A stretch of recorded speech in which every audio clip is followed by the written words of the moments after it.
우리 눈에는 바람이 보이지 않습니다. 그러나 바람은 존재합니다. 내 눈에 보이지 않고 내게 느껴지지 않는다고 존재하는 것이 존재하지 않는 것은 아닙니다. 내가 보지 못하고 느끼지 못하고 믿지 않고 있을 뿐입니다. 교회에 다니면서도 예수님에 대한 신앙이 미직지근한 사람들이 있습니다. 천국과 지옥을 믿지 않습니다. 예수님을 믿으면 구원받는다는 것을 믿지 않습니다.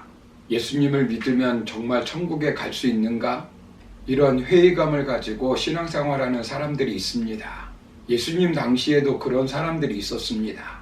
그렇다면 우리가 어떻게 신앙적 회의감을 벗어나 확실한 믿음으로 풍성한 은혜의 삶을 살 수 있겠습니까? 먼저 우리는 믿음으로 편견을 뛰어넘어야 하고, 두 번째는 우리는 축적된 경험이 걸림돌이 아니라 디딤돌로 삼아야 한다라고 지난 시간에 살펴보았습니다. 오늘 마지막 세 번째로 살펴볼 것은 근본적인 태도는 불신이 아니라 믿음이어야 한다는 것입니다. 본문에 나온 사람들의 이런 태도를 보고 예수님은 무엇이라고 말씀합니까? 본문 4절을 보시면 선지자가 고향과 친척과 자기 집에서는 존경을 받지 못한다는 것입니다. 자기 고향 사람들이, 친척들이 이미 알고 있기 때문에 자신들이 이미 경험한 것으로 고정관념을 가지고 있는 것입니다. 전체를 보지 못하고 과거 사생아에 대한 지식만을 근거로 한 고정관념입니다. 진지하게 예수님의 지혜와 권위에 대해서 숙고하지 않았습니다. 피상적 경험으로만 단정해버립니다. 주관적 선입견을 가지고 있는 것입니다. 육신으로 알고 판단하고 평가하는 것입니다. 예수님에 대한 평가가 육적인 기준에 고정되어 버리는 것입니다. 지금은 인간 예수님이 아니라 메시아 사역을 하는 예수님이신데 과거 시각의 인식은 고정되어 있는 것입니다. 하나님이 쓰시는 면을 보지 못하고 있는 것입니다. 영적인 눈이 가려져 있는 것입니다. 눈이 있어도 보지 못하고 귀가 있어도 듣지 못하는 것입니다. 육체를 따라 세상적 견해를 따라 예수님을 안 자들이 바로 고향 사람들입니다. 예수님에 대한 피상적 지식이 고정관념이 되어 오히려 예수님을 바로 알지 못하고 있는 것입니다.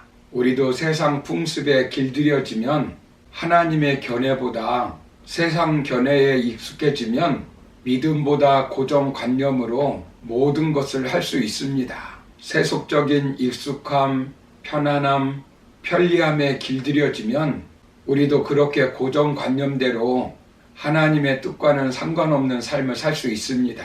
무신론자들이 하나님을 믿지 않는 것은 증명되어서가 아니라 그렇게 생각하고 싶고 그렇게 믿고 싶기 때문에 좀 더 어두움을 즐기기 위해서입니다. 나쁜 사람들이 법률이 없기를 바라는 것처럼 하나님이 없기를 간절히 원하는 것입니다. 컨닝하는 학생이 감독관이 없기를 원하는 것처럼 그들의 원 마음은 하나님이 없기를 바라는 것입니다. 그들은 아무리 증거해도 받아들이지 않기로 스스로 작정한 것입니다. 이런 사람들을 향해 하나님은 시편 14편 1절에서 어리석은 자는 그 마음에 이르기를 하나님이 없다 하도다라고 말씀합니다. 그래서 예수님의 지혜와 권능의 출처를 알지 못하고 믿지도 존경하지도 않는 것입니다. 예수님의 지혜와 권능의 출처를 이해하지 못하니까 존경하지도 믿지도 않는 것입니다. 많은 사람들이 예수님을 배척하고 믿지 않는 것입니다. 다수에 의해서 길들여진 고정관념입니다. 대세를 거역하기 힘든 것입니다.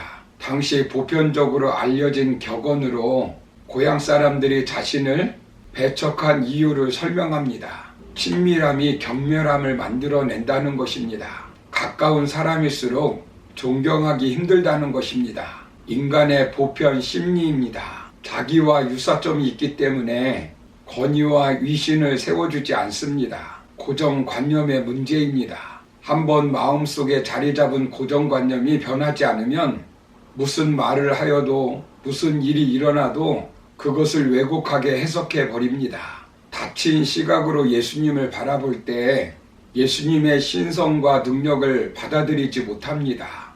이것은 그들의 불신이 있어서입니다. 6절을 보시면 그들이 믿지 않음을 이상히 여기셨더라.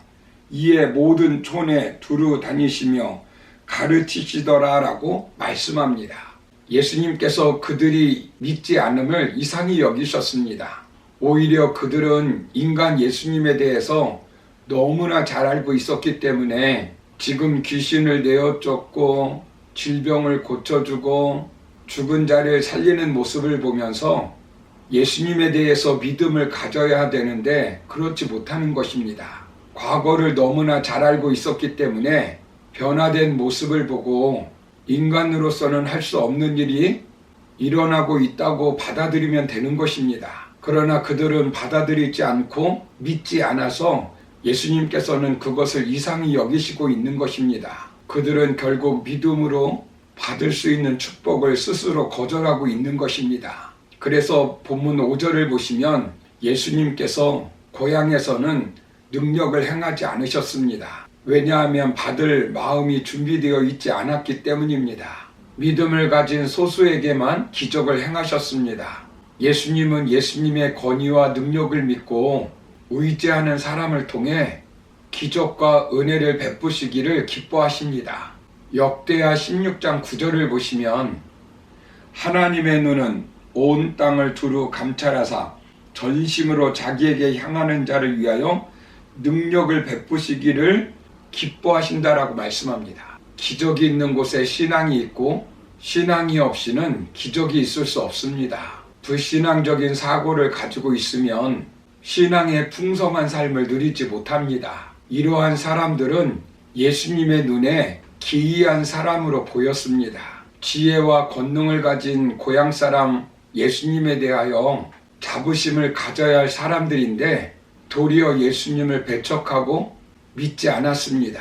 사랑하는 성도 여러분, 우리는 예수님의 능력을 제한하는 인간적인 편견을 버려야 합니다. 성경을 보시면 예수님께서는 끊임없이 가까이 있는 사람들에게 배척을 당하셨습니다.